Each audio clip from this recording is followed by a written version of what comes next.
Hello everyone, मैं हूं सायन और आप सभी लोग का स्वागत है फिजिक्स विद सायन के एक नए वीडियो में। तो विक्रांत बैच जो लॉन्च हुआ है आप लोग का अपकमिंग बोर्ड्स के लिए, तो क्लास 11 का बहुत एक इंपॉर्टेंट टॉपिक जो है Newton's laws of motion, kinematics और वेक्टर्स ऑलरेडी हम लोग का हो चुका है। तो आज हम लोग शुरू करेंगे न्यूटन्स लॉज ऑफ मोशन। तो लॉज ऑफ मोशन के अंडर आज हम लोग क्या पढ़ेंगे, basic ideas of the laws of motion, sir Isaac Newton का क्या क्या लॉ था, इनर्शिया का कॉन्सेप्ट और कुछ बेसिक डिस्कशन हम लोग करेंगे। तो चैप्टर बहुत ही कॉन्सेप्चुअल चैप्टर है, लेकिन बहुत इजी चैप्टर है। जैसा मैं पढ़ रहा हूँ वैसे फोकस कीजिए, सब कुछ समझ जाएगा। बहुत इजी चैप्टर है। तो लॉज ऑफ मोशन, तो लॉज ऑफ मोशन, तो ये किन के लॉज ऑफ मोशन है? Sir Isaac Newton. Sir Isaac Newton, इसका एक स्टोरी है, समझे। उनका एक बुक लिखे थे जब अभी तो हम लोग का देखिए, अभी हम लोग का कुछ साल पहले कोविड-19 हुआ था। तो वैसे सर आइजैक न्यूटन का टाइम में एक वहाँ पर महामारी हुआ था। क्या महामारी हुआ था? प्लेग हुआ था। तो वहाँ पर सर आइजैक न्यूटन ने उस टाइम में बैठे बैठे क्वारंटाइन में हम लोग क्या किए, बर्बाद किया अपना पूरा 2-3 साल बर्बाद किए कोविड में। लेकिन सर आइजैक न्यूटन तो कुछ और अलग ही थे। उन्होंने उस क्वारंटाइन में बैठ के बहुत कुछ फिजिक्स के लिए किया। उनका कंट्रीब्यूशन उस 2-3 साल में इतना था कि आज तक हम लोग उसी चीज़ के ऊपर फोकस करके, उसी चीज़ को बेस करके हम लोग का फिजिक्स सब्जेक्ट को यहाँ तक लेके आए हैं। तो उनका एक बुक था प्रिंसिपिया बोल के एक बुक था सर आइजैक न्यूटन का। उन्होंने वहाँ पर अपना लॉज ऑफ मोशन दिया था। तो क्या क्या लॉज ऑफ मोशन दिया था सर आइजैक न्यूटन ने ड्यूरिंग दैट टाइम? तो 3 लॉज ऑफ मोशन था। तो मैं पहले 3 तो लॉ लिख दे रहा हूँ, फिर हम लोग एक के बाद एक को समझेंगे। तो लॉ 1 क्या था? लॉ 1 हमें क्या देता है? Idea of inertia. तो मैं तीनों लॉ लिख दूंगा, फिर एक एक लॉ को अच्छे से समझेंगे। तो फर्स्ट लॉ क्या है? Every object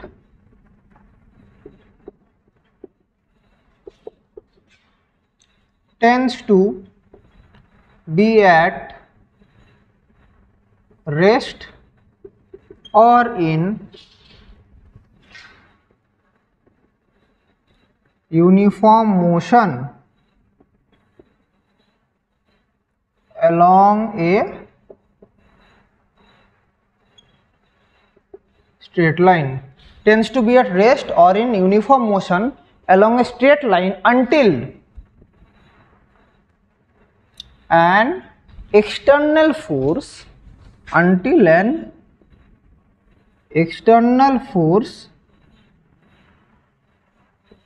acts on it to change its state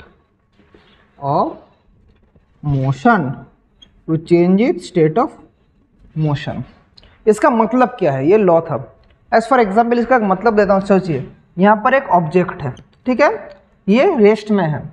ये जिंदगी भर रेस्ट में रहेगा जब तक मैं बाहर से एक्सटर्नल फोर्स दे कि इसको मोशन में ना कर लूँ। तो ये जो ऑब्जेक्ट है रेस्ट में, ये रेस्ट में रहेगा। कब तक रेस्ट में रहेगा? जब तक एक एक्सटर्नल फोर्स इसके ऊपर एक्ट नहीं हो जाता जो इसका स्टेट ऑफ मोशन को चेंज करेगा।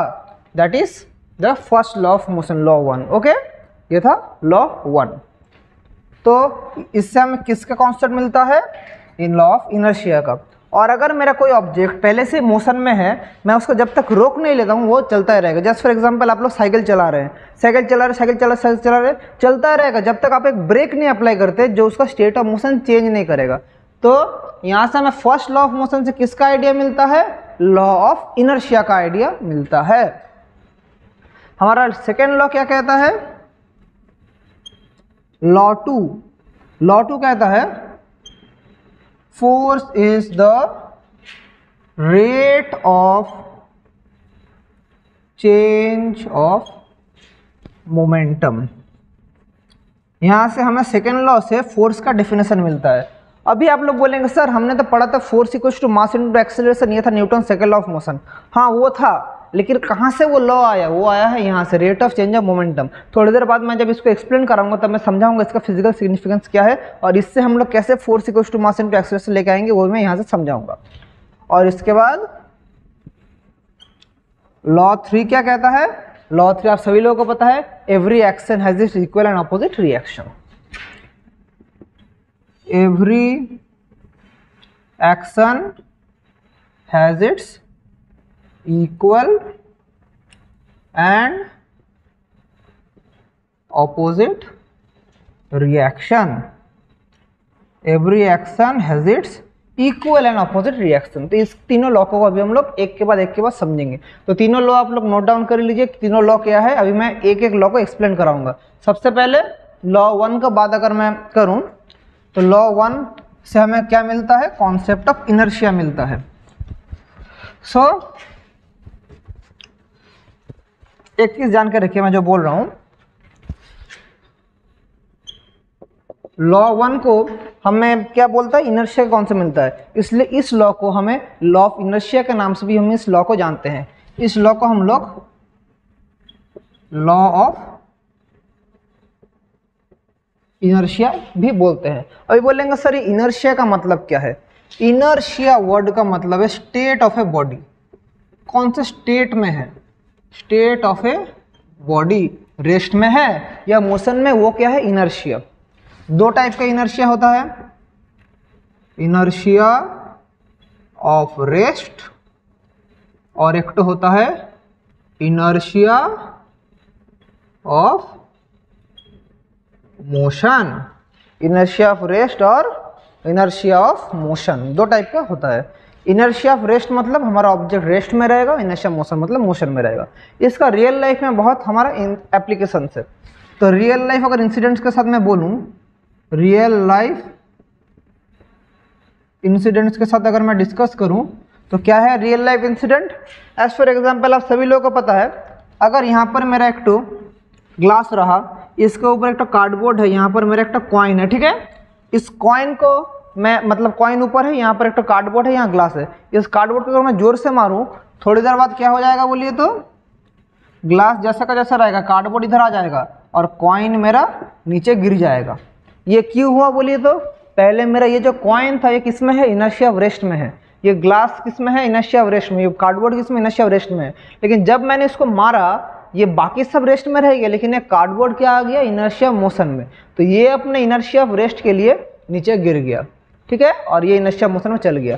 और भी एग्जाम्पल है, क्या बोलिए तो, एक बस, अगर मैं बोलूँ ये तो बस या गाड़ी कुछ भी है, बस मेरा जा रहा है, चल रहा है, इस तरफ जा रहा है, अचानक बस ब्रेक कर दिया, अचानक ब्रेक, तो मेरा जो इंसान है वो आगे की तरफ ऐसे करके गिर जाएगा ना, आगे की तरफ गिर जाएगा ना, होता है ना। बस में है, बस जा रहा अचानक ब्रेक कर दिया, ऐसे करके उलट के गिर जाते हैं ना।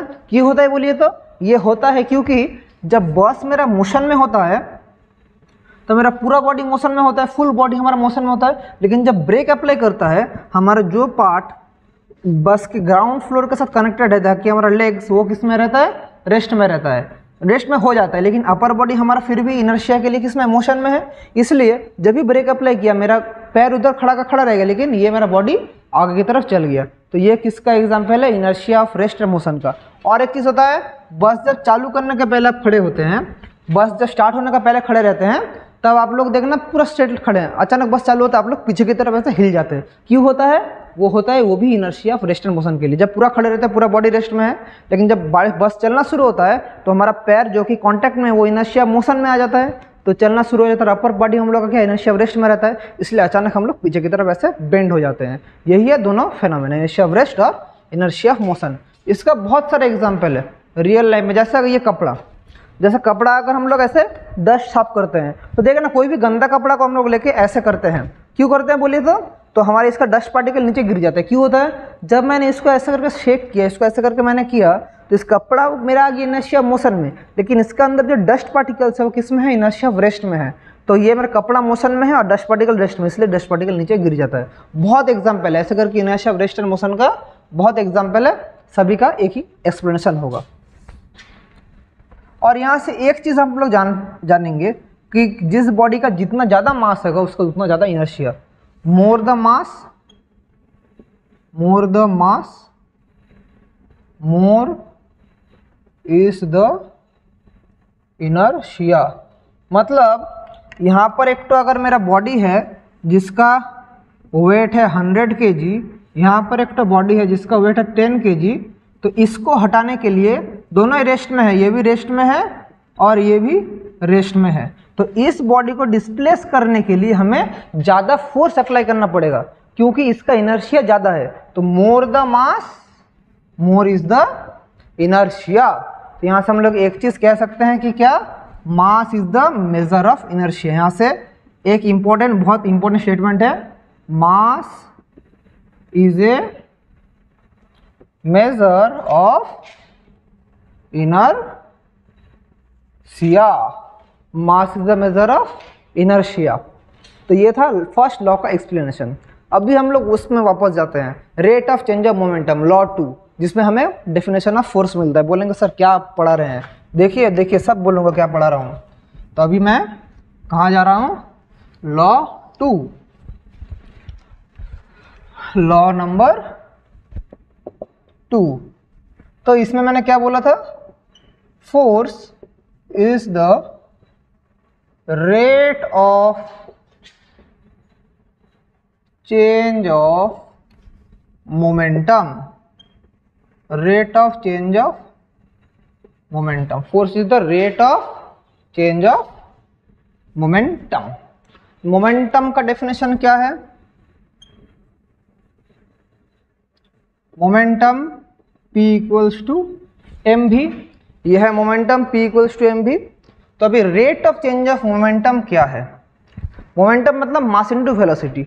सो rate of change of momentum, तो force equals to dp dt, यह है rate of change of momentum.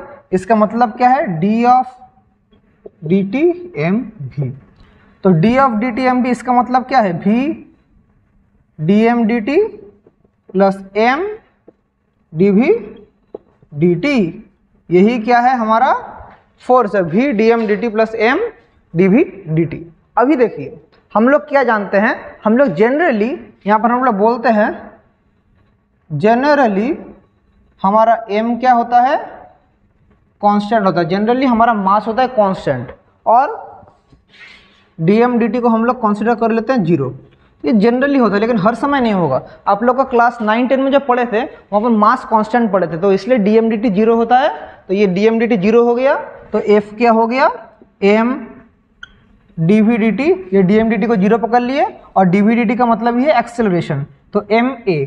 तो यहाँ से f equals to ma definition आया था, ये ऐसा आया था। लेकिन हर समय मास कांस्टेंट होगा ऐसा नहीं होता है, कभी कभी मास वेरिएबल भी हो सकता है। तो जब मास वेरिएबल होगा, जब मास वेरिएबल होगा तब हमारा ये फोर्स का फॉर्मूला लगेगा। ये कब होगा, जब मेरा मास होगा वेरिएबल, और ये फॉर्मूला कब लगेगा, जब मेरा मास होगा कांस्टेंट। अभी बोलेंगे सर हम लोग तो बचपन से पढ़ के आ चुके हैं, मास हमेशा कांस्टेंट रहता है, मास कभी चेंज नहीं होता है। हाँ ठीक सीखे, मास चेंज नहीं होता है, लेकिन कुछ कुछ केसेस है जहाँ पर मास वेरिएबल होता है। एज फॉर एग्जांपल, आप एक रॉकेट तो जानते हैं, रॉकेट जब ऊपर उठता है तो बहुत बड़ा चेंबर लेकर रॉकेट ऊपर उठता है, लेकिन जितना ऊपर जाता है एक एक चेंबर खुल कर गिर जाता है, सिर्फ ऊपर का स्पेस सिर्फ रहता है, बाकी पूरा रॉकेट नीचे गिर जाता है। तो इसमें क्या होता है, टाइम के रिस्पेक्ट में हमारा रॉकेट का मास कम रहा है तो रिड्यूस हो रहा है, तो वही क्या है, वेरिएबल मास सिस्टम।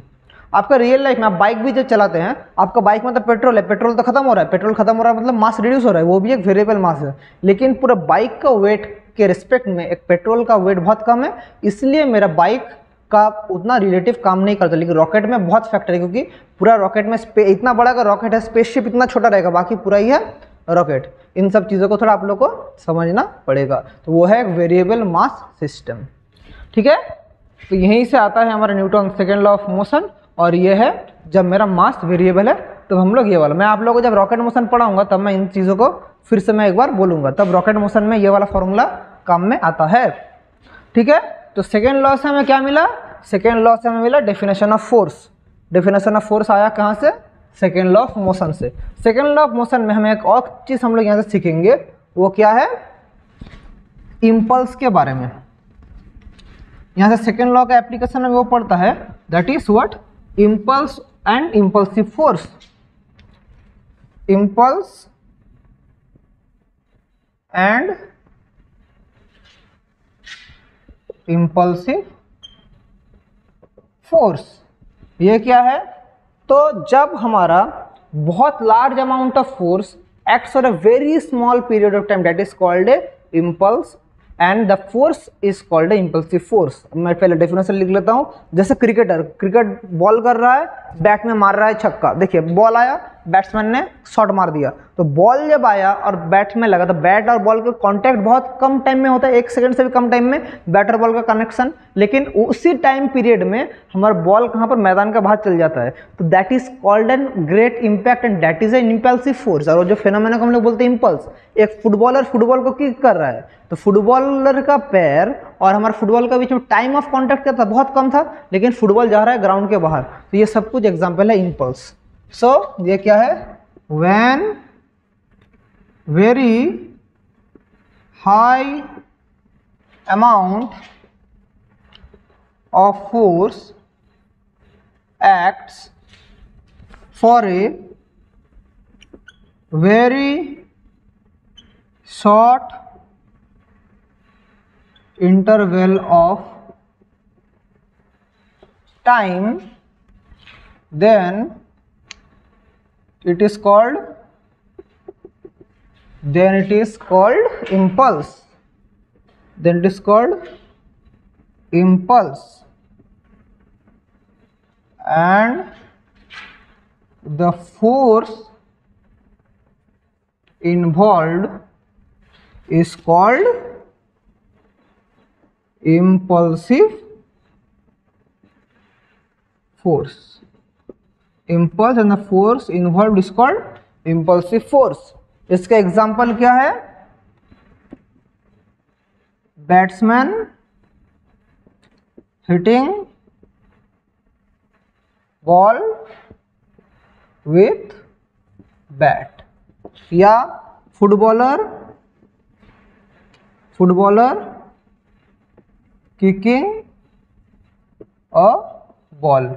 ये सब एग्जाम्पल है क्या, इम्पल्स और इम्पल्सिव फोर्स का, ये सब एग्जाम्पल है। मतलब बैट्समैन हिट कर रहा है, इसके अलावा और भी एग्जाम्पल है। आप लोग एक नेल ले रहे हैं, हथौड़ा से मार रहे हैं, तो जो नेल और हथौड़ा का टाइम ऑफ कांटेक्ट कितना है, बहुत ही कम है, तो उसी टाइम बहुत ज़्यादा इंपैक्ट हो रहा है। या आप किसी को मार रहे हैं, मानना मत, रियल लाइफ में एग्जाम्पल हो रहा है, ऐसे मार रहे हैं, तो आपके हाथ में और उसका फेस में कितना टाइम ऑफ कांटेक्ट है, बहुत कम, लेकिन बहुत ही ज़्यादा इंपैक्ट हो रहा है। मेरे एग्जाम्पल से जाके किसी को मार मत देना, बोलना कहाँ से सीखे हो मारना, बोलो साइंस से सिखाया था यूट्यूब में, ऐसा मत करना नहीं सबक मुझे मारेगा लास्ट में, तो ये सब मत करने जाना। मैं जो बोल रहा हूँ भावनाओं को समझो, भावनाओं को समझो, बाकी सब हो जाएगा। फिजिक्स मतलब समझना है, समझ जाओगे तो सब हो जाएगा।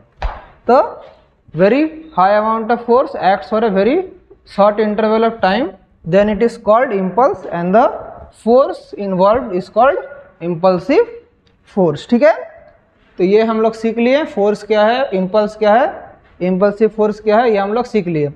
इसके बाद हमें देखना पड़ेगा कि इसका और भी रियल लाइफ में एप्लीकेशन है, इसका न्यूमेरिकल अगर मैं एक कर रहा हूँ, एक क्वेश्चन आप लोग यहाँ से करवाता हूँ, देखिए क्या है। तो कैसा टाइप का क्वेश्चन आता है यहाँ से, ए बॉल इज कमिंग है, एग्जाम्पल करा रहे हैं, at a speed of 100 metre per second and the batsman hits the ball and it goes at a speed of 130 meter per second. Calculate the impulse and impulsive force। और mass of the ball मैं बोल रहा हूँ कितना है, 20 ग्राम। 20 gram is the mass of the ball. तो कैसा phenomena है, देखिए, जो मेरा बॉल आ रहा है, तो बॉल पहले इस तरफ आया, फिर इधर से बैट्समैन ने हिट किया, तो इतना कितना वेलोसिटी के साथ आ रहा था, 100 मीटर पर सेकेंड। तो बैट्समैन के साथ यहाँ पर एक बैट्समैन खड़ा है, देखिए यहाँ पर एक बैट्समैन खड़ा है, इसके हाथ में क्रिकेट बैट है, तो यहाँ से बॉल को मार दिया, फिर बॉल कहाँ चल गया, इस तरफ चल गया। तो कितना वेलोसिटी के साथ आया था, 100 मीटर पर सेकेंड वेलोसिटी के साथ आया था, जाएगा कितना वेलोसिटी के साथ, जाएगा लिखा है 130 मीटर पर सेकेंड वेलोसिटी के साथ जाएगा। अभी यहाँ से मुझे इम्पल्स निकालना है और इम्पल्सिव फोर्स निकालना है। तो इम्पल्स कैसे निकालेंगे, उसके लिए हमें रिलेटिव वेलोसिटी का कॉन्सेप्ट जानना पड़ेगा। तो ये आ रहा है 100 मीटर पर सेकेंड में, तो मेरा इस साइड, जब इस साइड में इसका वेलोसिटी कितना होगा, -100 मीटर पर सेकेंड। वेक्टर है, वेलोसिटी क्या है, स्केलर या वेक्टर, वेक्टर है। तो मेरा चेंज इन वेलोसिटी कितना हो गया, चेंज इन वेलोसिटी क्या हो गया, delta v 130 minus of -100 that is 230 metre per second, इतना हो गया है। मास कितना दिया है, 20 ग्राम, यानी 20/1000 kg। तो मेरा इम्पल्स क्या हो गया, इम्पल्स का फॉर्मूला है m into change in velocity that is 20/1000 into 230। तो यहाँ से हम लोग कैलकुलेट करेंगे तो कितना आएगा, 4.6 kg मीटर पर सेकेंड। ये हो गया इम्पल्स। अभी इम्पल्सिव फोर्स चाहिए, तो इम्पल्सिव फोर्स के लिए मुझे टाइम ऑफ कांटेक्ट भी इधर क्वेश्चन में बोल देना चाहिए था। तो अगर आप लोगों को मैं टाइम ऑफ कांटेक्ट बोल दे रहा हूँ 1 सेकेंड, तो 0.1 सेकेंड बोल दे रहा हूँ, टाइम ऑफ कांटेक्ट है 0.1 सेकेंड। तो इसका इम्पल्सिव फोर्स क्या हो जाएगा, तो इम्पल्सिव फोर्स का फॉर्मूला है, तो इस एग्जाम्पल से हम लोग समझेंगे। तो इम्पल्सिव फोर्स का फॉर्मूला क्या है, m delta v by T that is 4.6 by 0.1 that is 0.46 kg metre per second square. तो ये है इम्पल्सिव फोर्स और ये है इम्पल्स। तो ये यहाँ से हमें क्या दोनों चीज़ का कॉन्सेप्ट मिला, इम्पल्स का और इम्पल्सिव फोर्स का हमें फॉर्मूला मिला। समझ गए। तो अभी देख लेते हैं इम्पल्स का फॉर्मूला क्या है और इम्पल्सिव फोर्स का फॉर्मूला क्या है। तो देखिए इम्पल्स क्या है, तो इम्पल्स का फॉर्मूला है m into change of velocity that is, अगर हम लोग लिखें mass into change in velocity, तो क्या होगा m v माइनस u। ये है impulse, mass into change in velocity. तो इम्पल्स का यूनिट क्या हो जाएगा, इसका मास का यूनिट क्या है kg, वेलोसिटी का यूनिट है मीटर पर सेकेंड। ये क्या है SI में, CGS में ग्राम सेंटीमीटर पर सेकेंड। तो ये हो गया SI यूनिट, ये हो गया CGS यूनिट। इसका अगर हम लोग फॉर्मूला मिल गया, डायमेंशन का बारे में देखें तो इसका डायमेंशन क्या हो जाएगा, m के लिए m l t माइनस 1, ये है इसका डायमेंशन। और अभी एक इम्पल्सिव फोर्स, तो इम्पल्सिव फोर्स क्या है, एक तरह का फोर्स है, तो उसका क्या होगा देख लीजिए। तो इम्पल्सिव फोर्स वो क्या हो जाएगा, that is rate of mass into rate of change of velocity by time that is क्या हो जाएगा m v minus u by T. यह है इम्पल्सिव फोर्स का फॉर्मूला। तो इसका यूनिट क्या हो जाएगा, इसका यूनिट होगा मास के लिए kg metre per second square gram centimetre पर सेकेंड स्क्वायर। ये हो जाएगा SI में, ये हो जाएगा CGS में। इसका डायमेंशन क्या होगा m l t माइनस 2। ये है इम्पल्स और इम्पल्सिव फोर्स का फॉर्मूला और डायमेंशन। समझ गए। तो ये था Newton's second law of motion. अभी हम लोग सीखेंगे कौन सा, थर्ड लॉ ऑफ मोशन देख लेते हैं वो क्या है। तो अभी क्या है लॉ 3। लॉ 3 तो आप लोगों को पता ही है, every action has an equal and opposite reaction. Every action has its equal and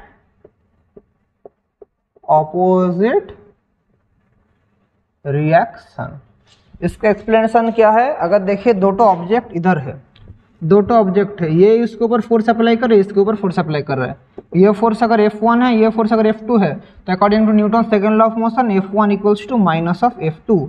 equal है लेकिन ऑपोजिट है। तो every action has equal and opposite reaction. Equal मतलब magnitude of F1 equals to magnitude of F2। Magnitude same है लेकिन force का vector दो चीज़ चाहिए, मैग्नीट्यूड और डायरेक्शन, तो डायरेक्शन अलग है, इसलिए यह है Newton's third law of motion. Every action has equal and opposite reaction. इसका बहुत सारा एप्लीकेशन है। हम लोग जो चल रहे हैं, मैं जिधर चल रहा हूँ, कैसे चल रहा हूँ, मैं अपना एक फोर्स नीचे ग्राउंड में दे रहा हूँ, तो ग्राउंड मुझे क्या दे रहा है, अपवर्ड अपोजिट डायरेक्शन में फोर्स दे रहा है, तो मेरा पैर मैंने नीचे मारा, ग्राउंड मुझे एक अपवर्ड रिएक्शन फोर्स दिया, तो इससे मैंने चलना शुरू किया। मैंने ऐसे करके ग्राउंड में प्रेशर दिया, ग्राउंड मुझे फोर्स दिया, तो ऐसे करके मैं चल रहा हूँ। ठीक है, समझे? यही है हमारा Newton's third law of motion का हमारा एक्सप्लेनेशन। बहुत सारा है, मैं अगर इधर झट से मारूँ तो फिर हाथ में नहीं लगेगा, ऑब्वियसली लगेगा। क्यों? मैं इसके ऊपर फोर्स दे रहा हूँ, तो ये मुझे एक रिएक्शन फोर्स दे रहा है। तो देखिए, तो अगर मैं ग्राउंड में एक ऑब्जेक्ट के बारे में सोचूँ, इसका मास अगर m है, तो डाउनवर्ड में कितना फोर्स अप्लाई करेगा, mg। तो इसके लिए अपवर्ड में भी एक रिएक्शन फोर्स उसे आएगा, और इस रिएक्शन फोर्स कहाँ से आ रहा है, इसका एक्सप्लेनेशन दिया किसने, Newton's third law of motion में ही है रिएक्शन फोर्स। तो इस प्रिंसिपल के ऊपर बेस करके हम लोग लिफ्ट मोशन सीखेंगे और भी बहुत सारी चीज़ें सीखेंगे। तो ये था Newton's second law of motion. यहाँ से मैं और एक चीज़ आप लोगों को बोल देता हूँ, दो चीज़ हमें सीखना पड़ेगा, कंजर्वेशन ऑफ लीनियर मोमेंटम और वहाँ से Newton's third law of motion, और Newton's third law of motion से कंजर्वेशन ऑफ लीनियर मोमेंटम।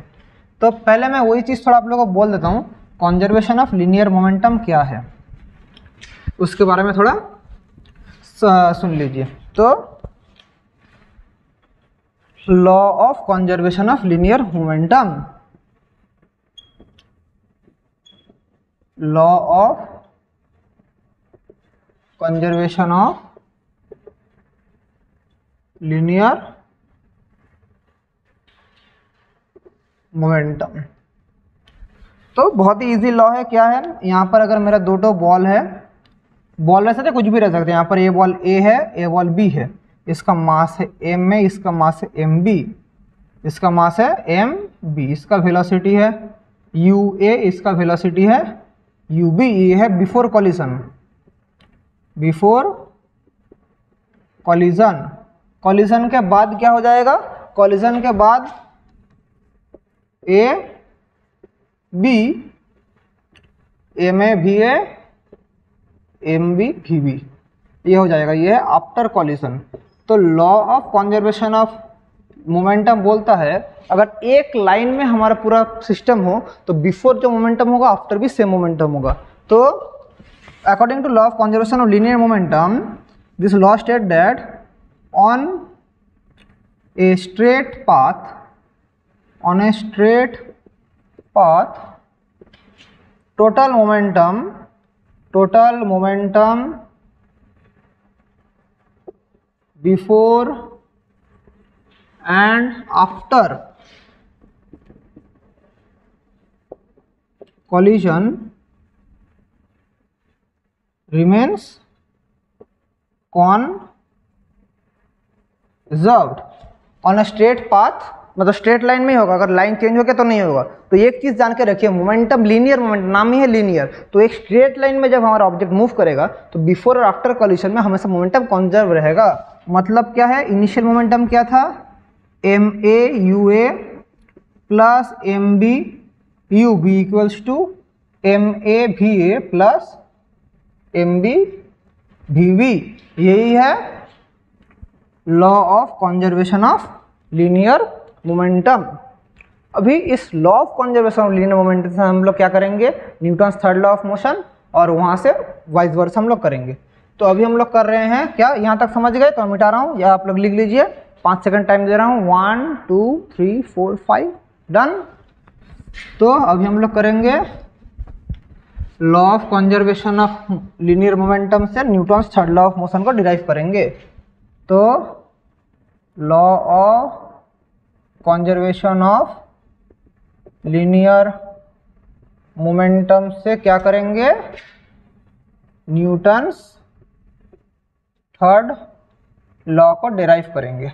तो law of conservation linear momentum क्या है, A B ma ua mb ub, फिर मेरा a b हो गया, ma va mb vb। तो law of conservation of linear momentum का फॉर्मूला थोड़ी देर पहले हमें मिला क्या, M A U A plus M B U B equals to M A V A plus M B V B. तो देखिए सब ए टर्म्स को एक साथ और बी टर्म्स को अगर मैं एक साथ लाऊं तो M A V A minus M A U A equals to M B U B minus M B V B. तो मैं इसको क्या से लिख सकता हूँ, M A V A minus U A minus M B V B minus U B, ऐसे लिख सकता हूँ। अगर टोटल टाइम हमारा टी लगता है तो क्या होगा, M A V A minus U A by T equals to minus M B V B minus U B by T. ऐसा हो सकता है, यस ऑब्वियसली ऐसा हो सकता है। तो rate of change of velocity by time, rate of change of velocity by time. तो ये क्या है, ये एक्सेलरेशन है। तो M A equals to minus M B A B. तो यहाँ से क्या हो जाएगा, F1 equals to minus of F2, F1 equals to minus of F2। यही है क्या Newton's third law of motion, यही है Newton's third law of motion. तो ये जो प्रोसेस से मेरा Newton's third law of motion derive हुआ, इसको बैक प्रोसेस में लेकर चल जाइएगा तो वहाँ से मेरा law of conservation of linear momentum हो जाएगा। तो यही था आज का लेक्चर। तो देखिए यहाँ से कंजर्वेशन लीनियर मोमेंटम से Newton's third law of motion आ गया है, बैक ऐसे ऐसे ऐसे ऐसे ऐसे ऐसे करके वापस ये वाला आ जाएगा। तो ऐसे करके आप लोगों को इन चीज़ों को करना पड़ेगा। तो चलिए यहाँ तक आई होप आप लोग सबको समझ गए। फिर भी अगर कुछ डाउट रहता है तो आप लोग जानते ही है, कमेंट करना, आप लोग कमेंट करिएगा, मैं आप लोग को वहाँ से समझा दूंगा। तो ठीक है, तो इसी के साथ आज का लेक्चर हम लोग यहीं एंड करेंगे। Hope you like the session. और इसी के साथ आप सभी लोगों को best wishes and good bye.